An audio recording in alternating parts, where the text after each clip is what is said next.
Okay, so it's been 2 minutes. I think I'm going to go ahead and get started. Thank you guys for joining us today for our webinar, Choosing the Right Process to Automate for the Most Benefit.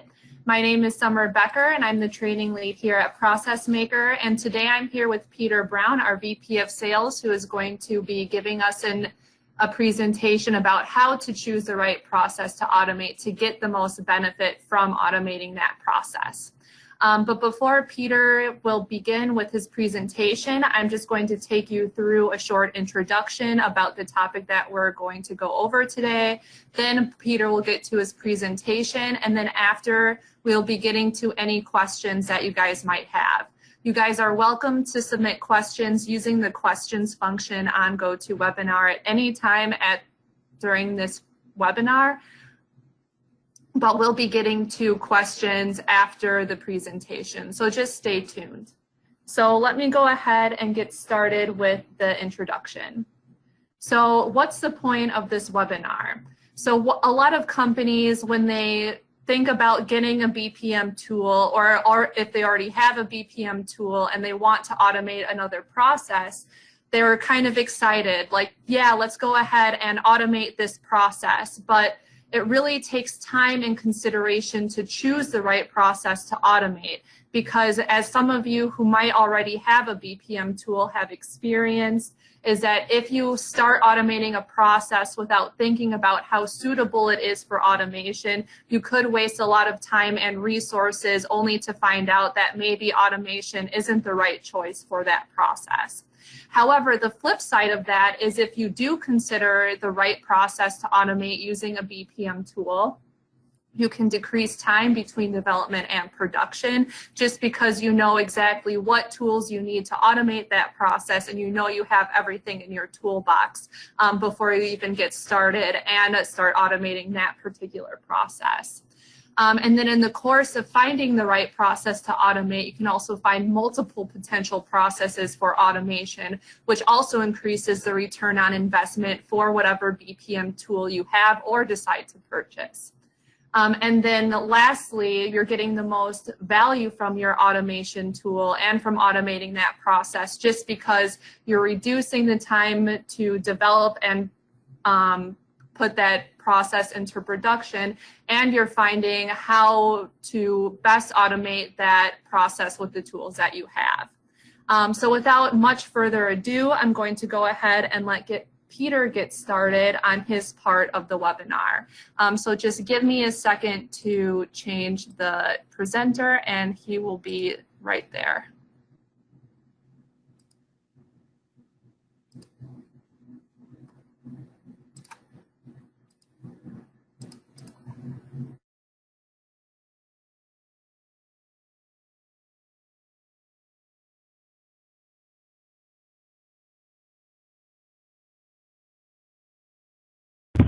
All right, everyone. Thanks for your time today. Looking forward to going through the topic together today. And obviously, please continue to chat with the chat feature, any questions you have and thoughts, comments, and whatnot. And we'll go through a Q&A session toward the end.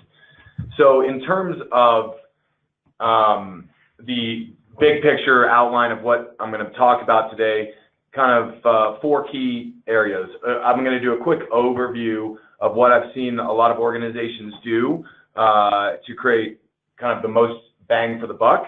Then we'll talk about where to start within an organization, ensuring that what you do aligns with the why, so the big picture purpose and goals with your organization, and then making sure that you plan out the who and the how, who's going to implement it and how are you going to deploy it in order to make sure you have success. So that's kind of big picture what we're going to go through here today.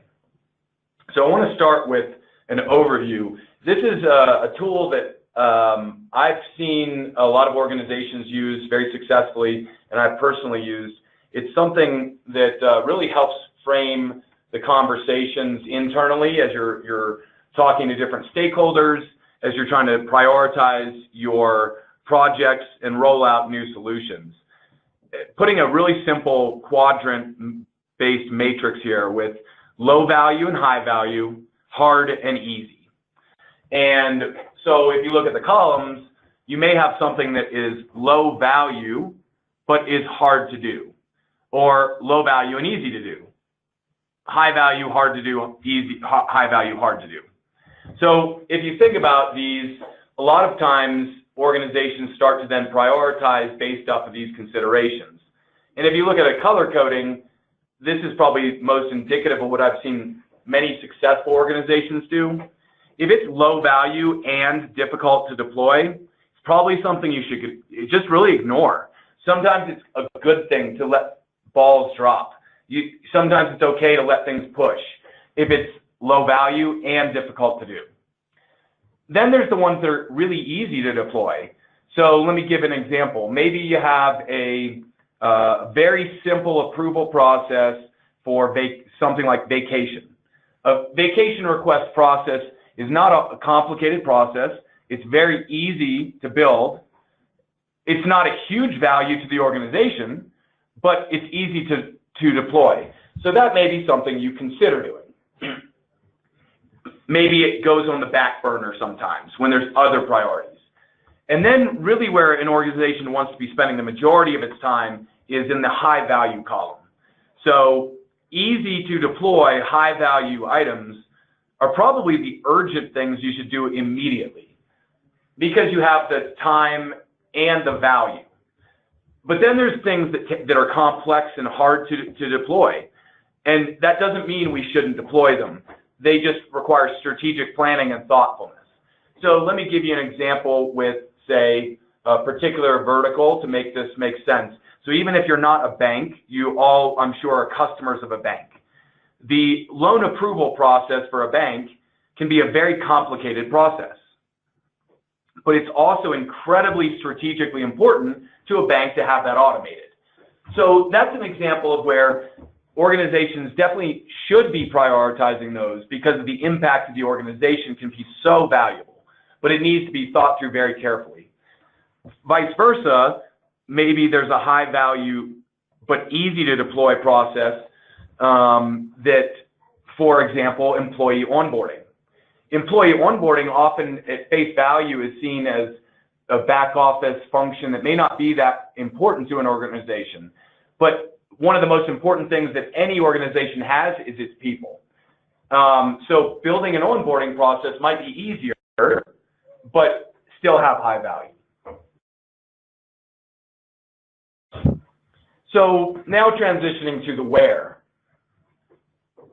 Within an organization, there's obviously all different types of companies that have different structures, but big picture, most organizations look something like this diagram on the left. You have a sales and marketing function, a product and or services function, whether that's a research and development and production for manufacturing, maybe it's a banking product and service, maybe it's a retail or hospitality service, maybe it's a software product, but the actual core thing that your organization is selling. Then there's operations to ensure that everything's running smoothly, efficiently, and profitably. And then, of course, finance to make sure that not only are we growing revenue and being profitable with the numbers, but also forecasting and whatnot. And then in most organizations, IT supports all of those different functions. But then if we think about any typical business, all of those are there to meet the needs of the customer. So any business or organization, nonprofit, university, whatever, the whole entire goal of that organization is to deliver something in the best way possible to one's customers. So if you think about those different structures, then look at the right side of the slide. How do those align with the strategic vision of the organization? And what challenges do we have today internally that are roadblocks to that strategic vision? So I was working with a client a few weeks ago where their strategic vision is to it's not necessarily from an IT perspective, but rather from a business perspective. Their strategic vision is to expand their operations into the West Coast of the United States. They have a strong presence in the East Coast. They want to expand into the West Coast.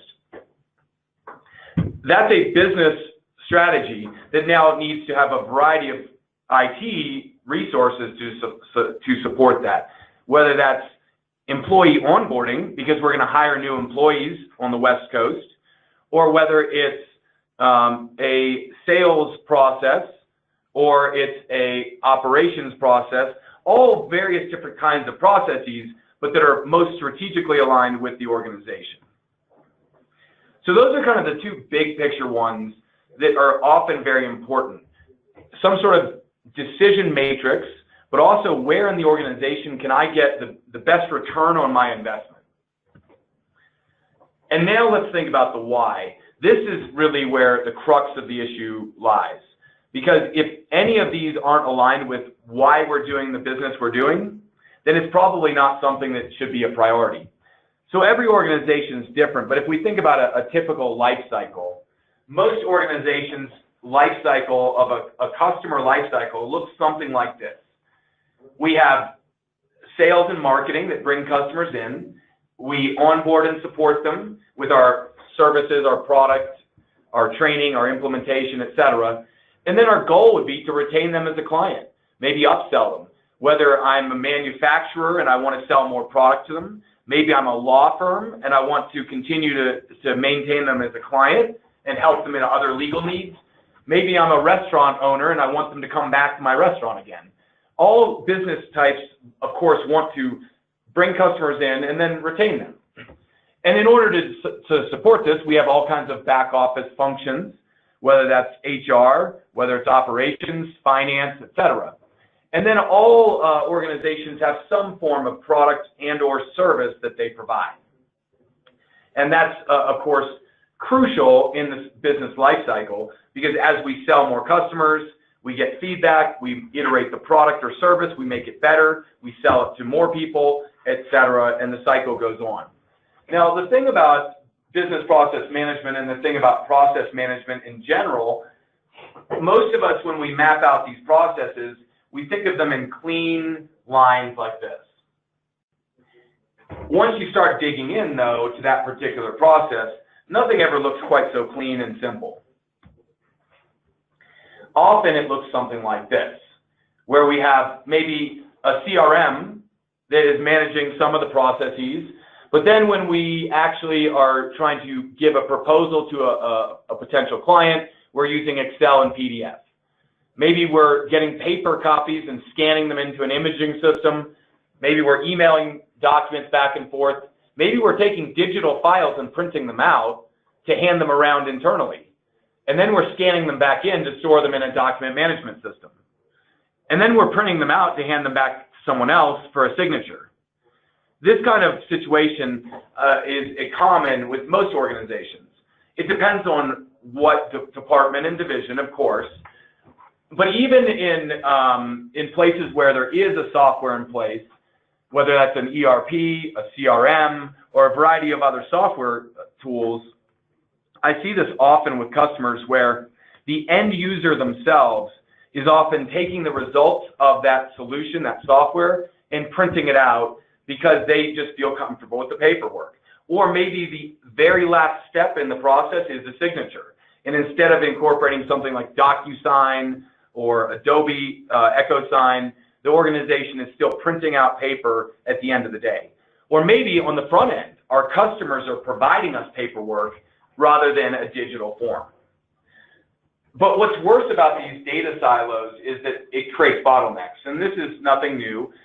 Every time we have to go back and forth and look for something in a different system, whether it's an automated system or whether it's a manual system, it creates bottlenecks, which also allows error-prone manual reentry. All of this is something that these are kind of the basics of BPM, where great solutions can be made for different areas within the organization. But where I've seen the best value or return on investment come is really in the next slide. What happens with all those processes, with all those data silos, etc.? It's not just an internal problem. it actually creates a problem for our customers and our vendors and our suppliers and our partners. For example, maybe I'm a software company and I ask for my partners to send me an email with a Word document attachment. I'm speaking about myself sometimes there. I often, with many of our partners, don't have an automated process for our own work, and we're a software provider.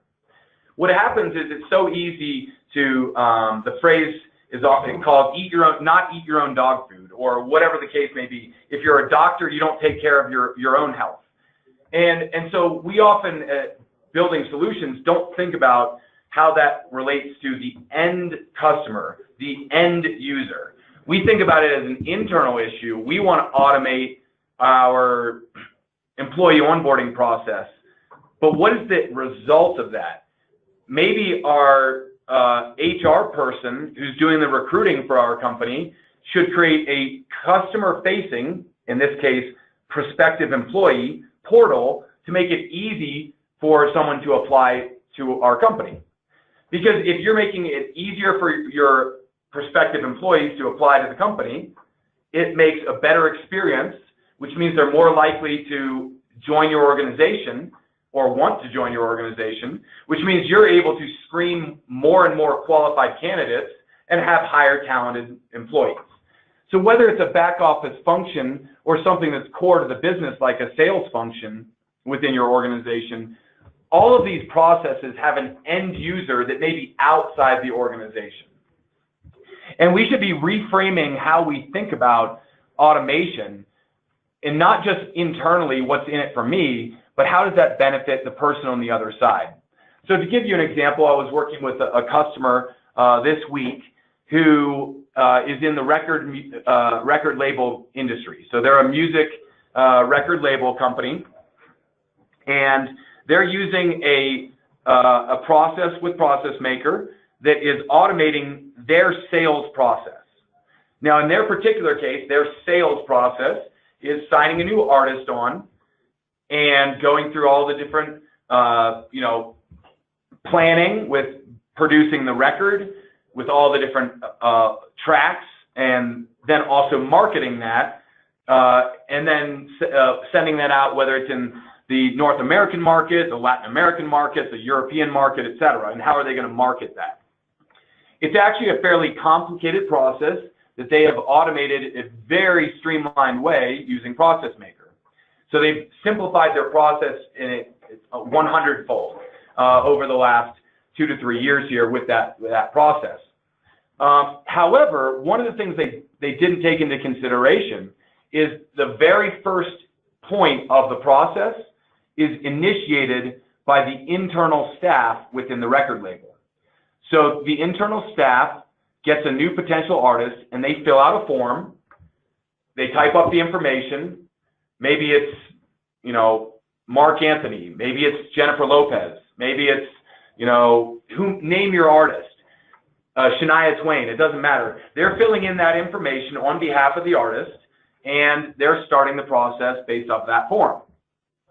Totally makes sense, right? You have to have the basic information about that person in order to trigger the process, what kind of album they're producing. Maybe it's a single, maybe it's a remix, maybe it's a greatest hits, maybe it's a new album. But what they hadn't thought about is all of these artists have managers or agents. All these managers and agents are actually the ones who are sending the information over. So what the real process looked like was the record label was asking the manager for the information, basic profile information, what they're trying to accomplish, why they want to work with that record label. And that manager was then emailing a Word document to the record label. And then the record label was then taking that Word document and keying it into ProcessMaker. One of the cool features that ProcessMaker allows is web entry, which allows us to create essentially a portal for outside people outside of our institution to enter information at some point during a process. So what we started working on was now extending this to where the managers can go directly into this portal enter the information, and that can actually trigger the process as opposed to an internal staff. So not only is it providing an easier experience for the agent, the person on the customer side, it's also going to increase the efficiency of the process. But finally, one of the other things to consider is now it allows the internal staff from the record label to be able to be spending more valuable time not entering data, but reviewing it. So for example, maybe the person who is requesting some sort of potential relationship with the record label is the latest and greatest person who's a viral video producer on YouTube. And maybe this record label is going to have to compete incredibly hard with other labels. They might be, instead of entering the data, they can be thinking about the data that's been entered and escalate that. They can prioritize that. Or better yet, within a BPM, you can actually create automated rules, because maybe you have certain criteria that are then built as rules within the workflow to route them and escalate priority to certain individuals or de-escalate priority to other individuals. So if you think about that, often in my experience, it's been really crucial to reframe the exercise. Instead of simply thinking about the internal problem, think about the external stakeholder, whether it's a customer, a partner, a supplier, a vendor, etc. And how can we make the entire process and the entire life cycle more streamlined? So now, kind of wrapping it up with a couple other thoughts, I want to talk about the who and the how. So who, in this case, I mean, who should be involved internally? And why is this something that should be considered up front?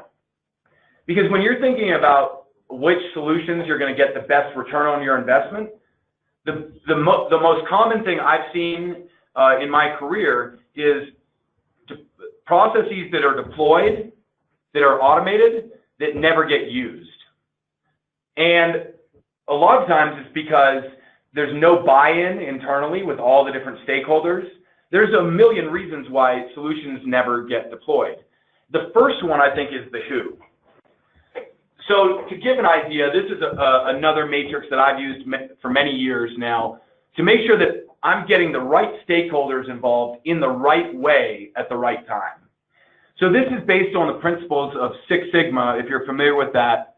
But basically the concept is, at any given project, it's critical for there to be someone who owns the project, responsible for the project, and consulted or informed.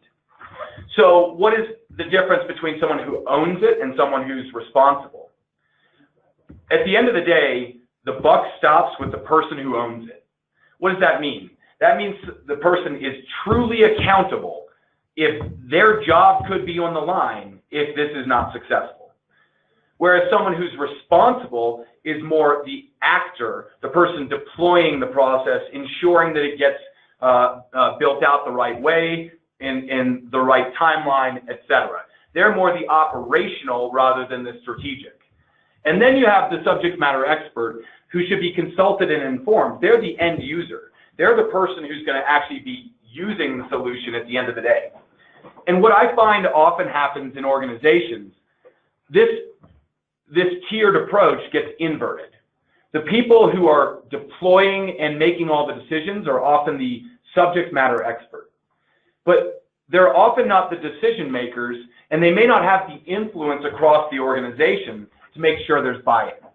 So to give you a good idea, I work with a lot of folks where maybe it's an IT manager who's the subject matter expert, who's business analyst who understands the process, and they're modeling out the process, and they're trying to drive adoption.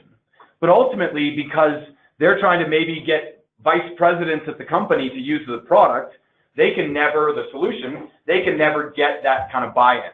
Whereas maybe a champion who is a peer of the end users, like a vice president or a director, someone like that, they can actually build influence and consensus internally. But even then, that's not sufficient. A case in point, one of the world's most popular CRMs, Salesforce.com has a terrible implementation record because at the end of the day, salespeople are notorious for not wanting to use CRMs. So no matter how much you know what's in it for them, how beneficial it is, if the executive sponsor doesn't hold people accountable to actually use the solution, ultimately, often nothing gets done. And I can say this specifically looking at myself, because in my career as a sales leader, I have failed my team many times by not holding them accountable to make sure they used Salesforce.com, as an example. I can say many years later and many painful deployments with Salesforce, I now, as the executive sponsor, make sure that my directors of different departments utilize Salesforce.com. It's no different with BPM solutions. When you build a solution, you want to make sure you have that executive sponsor, someone at the C-level that can drive the implementation of this. Whether it's a back office process, something like employee onboarding, how about the head of human resources at the very top should be driving this? They're not going to be hands-on, but they should be behind the project. Vice versa, maybe that champion, that middle level, should be the the person in charge of recruiting. Maybe it's a director of recruiting. And then the subject matter experts should be of course, consulted. And that's the end person who's talking with the prospective employees or the person who's talking to the actual employees, etc.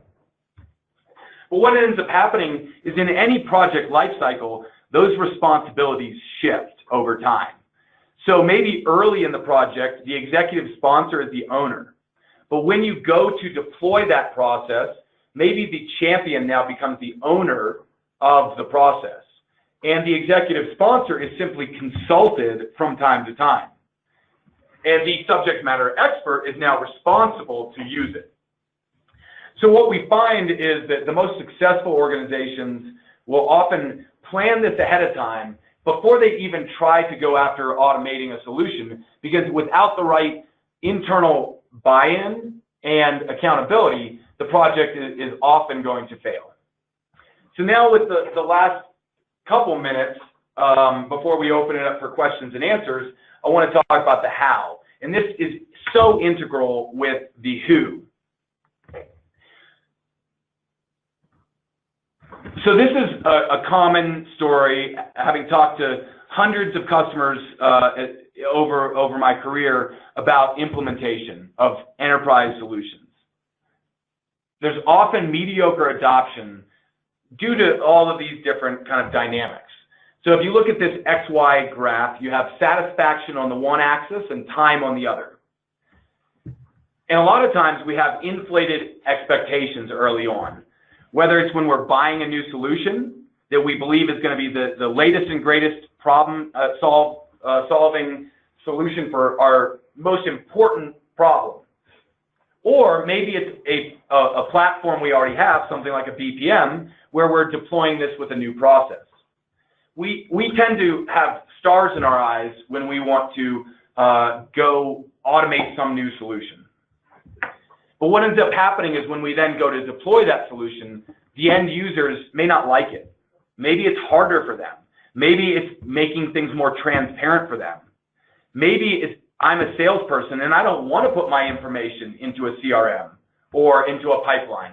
Maybe I'm a head of product management and I don't want the chief technology officer to know that I'm behind on my projects. Whatever the case may be, there's often resistance from the end users after a solution has been deployed. I often call this the valley of despair. This is where everyone starts to say, maybe we should have never done this. But ultimately, you spent money on it, you spent time, you spent personnel, blood, sweat, and tears. So you end up getting mediocre adoption. But worse, this happens all the time, where there's ultimately you may never use the solution, you never renew it, you just put it on the shelf. This is what I like to call shelfware. So how do we rectify that?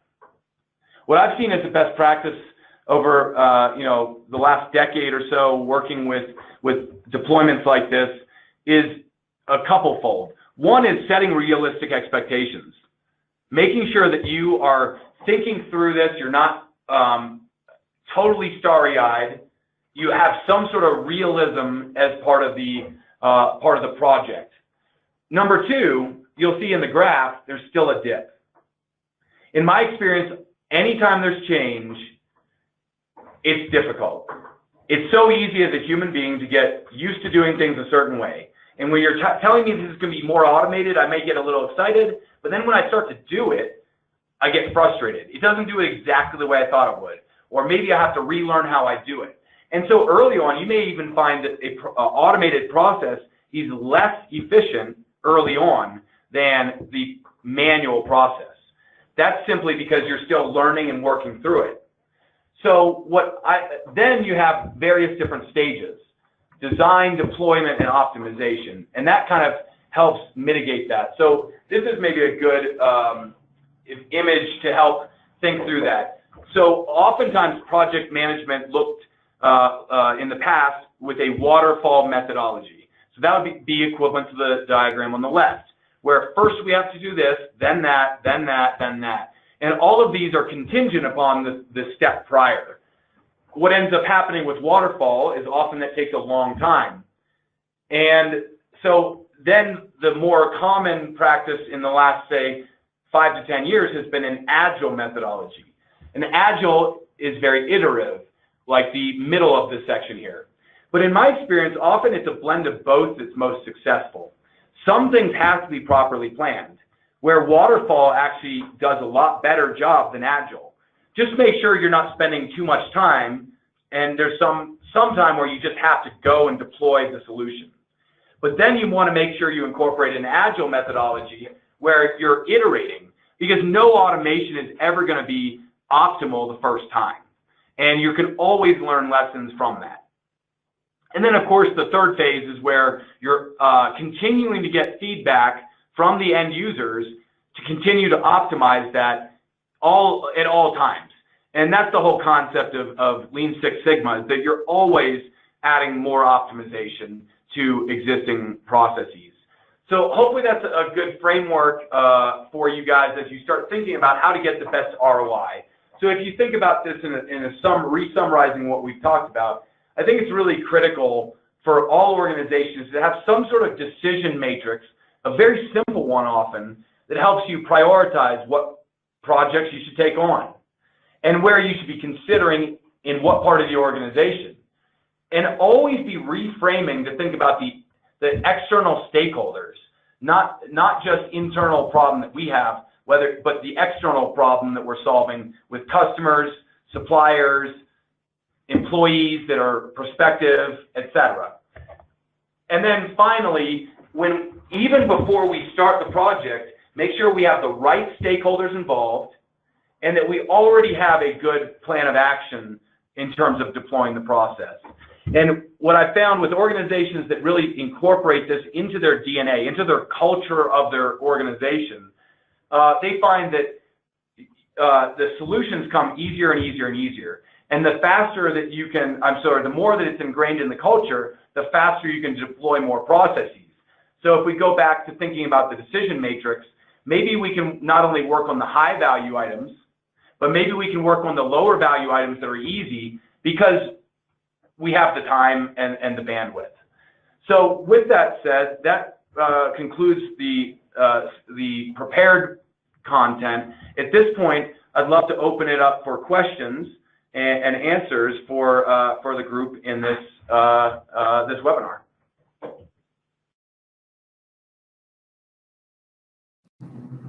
All right, thank you so much, Peter. Again, great content. And just to let you guys know, you can submit any questions you have using the questions functionality in your GoToWebinar panel. And in a minute, Peter will go ahead and address those questions. But while you guys are submitting your questions, I'd like to talk about some of the upcoming webinars we have. So this one's really exciting. In about 2 weeks, we have our webinar called Real Talk, BPM in 2019 and beyond with our CEO, Brian Reel.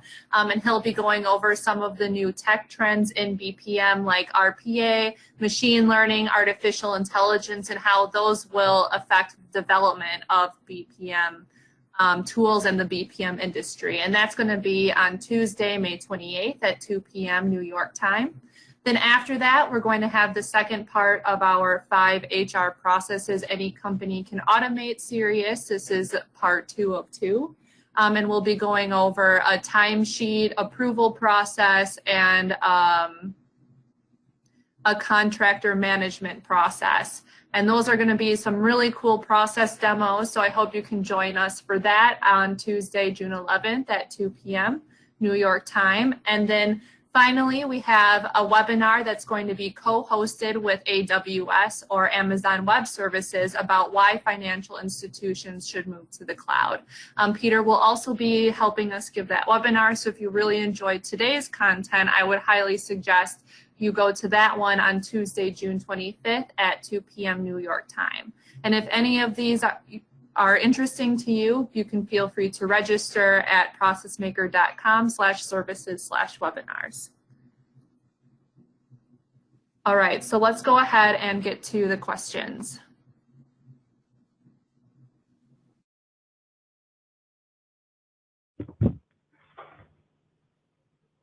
All right, looks like we have a few questions come in. The first one that I'm seeing is, what are the best practices for executives to drive accountability within their organization? Now, that's a great question. So there's no one-size-fits-all approach. Obviously, every executive is different in how they approach things. I can only speak for myself as an executive, but what I've seen, the general principles I think that are most important is that employees want to know what their expectations are, and a lot of times management think that they either have to be a dictator or they have to be totally democratic. And in my experience, it's actually in between. It's not either being a dictator nor a pure democracy. I think the most effective executives set clear, defined expectations, but in very limited ways. What I mean by that is, my expectation is that we will use this solution, and that my second expectation is that we will provide feedback as we start deploying this, and then we will optimize it, and then continue to provide feedback. That's a very high level set of expectations, i.e. we'll use it, we'll get feedback, and we'll iterate. What happens is that allows a lot of creativity. So the temptation for executive management is to say, this is how you will build the solution. That's where the champion should get involved. The champion should be empowered to provide a solution in the way that they've come up with it, and often getting feedback from the subject matter experts. So kind of to synthesize, the executive sponsor's role is really to say, here's the expectations, whereas the champion and subject matter experts are the ones to come up with the more, how do I solve the problem?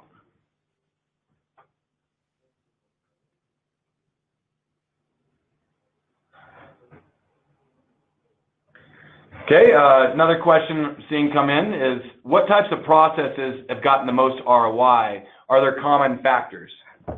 So I think it depends on the organization, but there's no question that there's two primary driving principles for any organization, either the top line or the bottom line. And what do I mean by that? Revenue or profit. So depending on your organization, you may be focused on the top line. If you are, for example, a early stage company with high growth, revenue is the primary driving force of the company. On the flip side, maybe you're a more established company and profitability is the driving factor. Or maybe it's depending on your industry. So if you're a manufacturer, maybe it's more about profitability. If you're a software provider, maybe it's more about growth. It depends, of course, organization to organization. But if you can think about processes that are aligned to drive revenue or profit for the organization as a whole, those are going to have the most common ROI. And why is that? If you think about it, it seems obvious, But if you think about the perspective from the very top of your organization, your CEO, what does the CEO care the most about? Revenue and profitability. And so the closer we can tie ourselves to those things, the more it aligns with the strategy of our company, and the more it's going to have a much more positive ROI.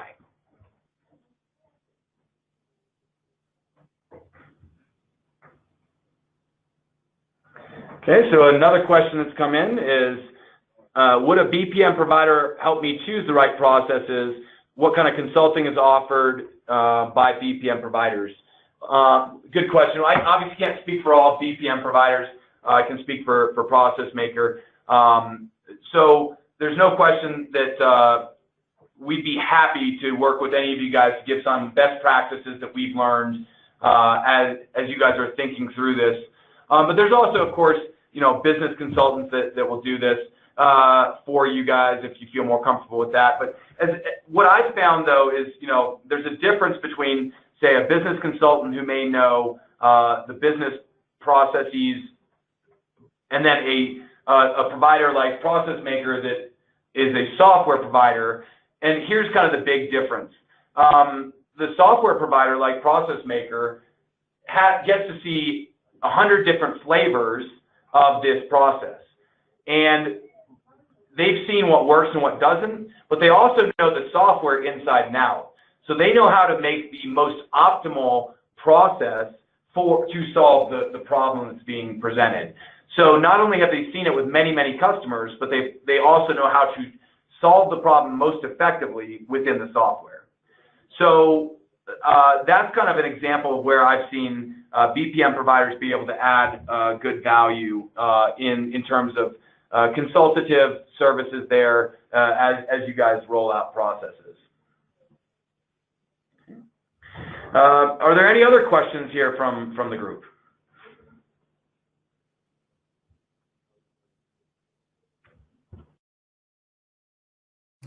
All right, I think that's all we've got for today. So I'm just going to go ahead and end it here. Peter, again, thank you so much for being here today. That was like really excellent content. So if you guys have any additional questions that we did not have time to answer, or we just thought of after the webinar, you can feel free to email us at info@processmaker.com. And again, thank you for your time. We hope to see you next time. And if you enjoyed this webinar, or you are a current customer who already uses our product, you can get a $25 Amazon gift card if you submit your review on G2 Crowd. We'll be sending you a follow-up email with this link as well, so you don't need to write it down now. But if you're interested, feel free to go to this link and leave us a review. So again, thank you so much. We'll be sending a follow-up email with the recording, and we hope to see you next time.